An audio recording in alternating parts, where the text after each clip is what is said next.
ഇന്നത്തെ വീഡിയോ ക്രിസ്മസിൻ്റെ അന്നത്തെ വിശേഷങ്ങളാണ് കേട്ടോ. ഒരു നല്ല ദിവസമൊക്കെ അല്ലേ. അപ്പോൾ രാവിലത്തെ പണിയും കാര്യങ്ങളൊക്കെ കഴിഞ്ഞ് കുളിച്ച് റെഡിയായിട്ട് നമ്മളൊന്ന് പുറത്തേക്ക് പോകാൻ നിൽക്കുകയാണ്. അപ്പോൾ അതാ നമ്മൾ വീട്ടിൽ നിന്ന് ഇറങ്ങിയിട്ടുണ്ട്. നല്ല വെയിലാണ് കേട്ടോ പുറത്തൊക്കെ. നമ്മളിന്ന് ഉച്ചയ്ക്കുള്ള ഫുഡ് പുറത്തുനിന്നാണ് ഓർഡർ ചെയ്തിരിക്കുന്നത്. അതെടുക്കാൻ വേണ്ടിയിട്ട് പോവാണ് കേട്ടോ. നമ്മുടെ വീടിൻ്റെ അടുത്ത് തന്നെയുള്ള ഈ കാണുന്ന ഹോട്ടലിൽ നിന്നാണ് നമ്മൾ ഫുഡ് ഓർഡർ ചെയ്തിട്ടുള്ളത് കേട്ടോ. ഓർഡർ ചെയ്ത ഫുഡ് കൊടുക്കുന്ന ടൈം 11 മണി തുടങ്ങി 1 മണി വരെ ആയിരുന്നു കേട്ടോ. നമ്മളൊരു 11:30 ഒക്കെ ആയപ്പോഴേക്ക് എത്തിയിട്ടുണ്ട്. അകത്ത് കയറിയപ്പോൾ ക്രിസ്മസ് ട്രീ ഒക്കെ ഡെക്കറേറ്റ് ചെയ്ത് വെച്ചിട്ടുണ്ട് കേട്ടോ. ഇതാണ് ഇതിൻ്റെ റിസപ്ഷൻ ഏരിയ. ക്രിസ്മസ് ആയതുകൊണ്ട് നമുക്ക് അകത്തേക്ക് കയറിയപ്പോൾ കേക്കൊക്കെ കിട്ടിയിട്ടോ. നമ്മുടെ പാഴ്സൽ ഓൾറെഡി അവിടെ റെഡി ആയിട്ടുണ്ടായിരുന്നു. നമ്മൾ ഓർഡർ ചെയ്തത് ബക്കറ്റ് ബീഫ് ബിരിയാണിയും പിന്നെ പിടിയും വറുത്തരച്ച കോഴിക്കറി ആയിരുന്നു കേട്ടോ. പിടിയും കോഴിക്കറിയും നമ്മൾ അമ്മാവനും അമ്മായിക്കും വേണ്ടി ഓർഡർ ചെയ്തതായിരുന്നു കേട്ടോ. അവർക്ക് ഭയങ്കര ഇഷ്ടമാണത്. അതങ്ങനെ അവർക്ക് കൊണ്ടുപോയി കൊടുത്ത് നമ്മൾ കുറച്ച് നേരം വർത്താനമൊക്കെ പറഞ്ഞിരുന്ന് അവിടെ നിന്ന് ഇറങ്ങി. വരണ വഴിക്ക് ഓരോ നാരങ്ങകളൊക്കെ വാങ്ങിച്ചു കുടിച്ചു. നല്ല ചൂടാണ് കേട്ടോ പുറത്ത്. അതൊക്കെ കുടിച്ച് നമ്മൾ നേരെ വീട്ടിലേക്ക് എത്തിയിട്ട് വന്ന പാട് തന്നെ ഒട്ടും ക്ഷമയില്ലാണ്ട് നമ്മൾ ആ ബിരിയാണി അങ്ങ് പൊട്ടിച്ചു. നല്ല മണം ഉണ്ടായിരുന്നു കേട്ടോ പൊട്ടിച്ചപ്പോൾ തന്നെ. അതൊന്ന് മിക്സ് ചെയ്യാനുണ്ടായിരുന്നു. ഓൾറെഡി പറഞ്ഞിരുന്നു ബീഫൊക്കെ അടിയിലാന്ന്. അപ്പോൾ അതൊന്ന് മിക്സ് ചെയ്തെടുക്കണം.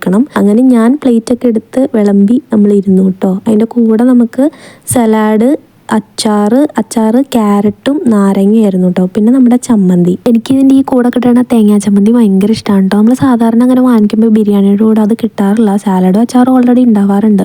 നല്ല ടേസ്റ്റ് ഉണ്ടായിരുന്നു കേട്ടോ. അങ്ങനെ ഉച്ചയ്ക്കുള്ള ബിരിയാണിയൊക്കെ കഴിച്ച് കഴിഞ്ഞ് ഒരു ഉറക്കമൊക്കെ കഴിഞ്ഞ് വീണ്ടും എണീറ്റ് റെഡിയായിട്ട് നമ്മളൊരു സിനിമയ്ക്ക് പോവുകയാണ്. ഇപ്പോഴൊക്കെ പുറത്ത് നല്ല തണുപ്പല്ല. അതാണ് ഞാൻ കോട്ടൊക്കെ ഇട്ടേക്കണത്. അങ്ങനെ നമ്മൾ തിയേറ്ററിൽ എത്തി. നമ്മളെപ്പോഴും പറഞ്ഞ പോലെ തന്നെ മഞ്ഞപ്പുറ തന്നെ വന്നേക്കണേ കേട്ടോ. നല്ല തിരക്കുണ്ടായിരുന്നു. നമുക്ക് 8:15 കേട്ടോ ഷോ. അങ്ങനെ സിനിമയൊക്കെ തുടങ്ങി. നമ്മൾ കാണാൻ വന്നേക്കുന്ന പടം ബബ്ബയാണ് കേട്ടോ, ദിലീപിൻ്റെ. അപ്പോൾ അതൊക്കെ കണ്ട് നമ്മളിത് ഇവിടുന്ന് ഇറങ്ങുവാണ്. പടം എങ്ങനെയാണെന്ന് ചോദിച്ചു കഴിഞ്ഞാൽ കുഴപ്പമില്ല, കണ്ടിരിക്കാം, ചിരിക്കാനൊക്കെ ഉണ്ട്. അപ്പോൾ കാണാത്തവരൊക്കെ വേഗം പോയി കണ്ടോളൂ.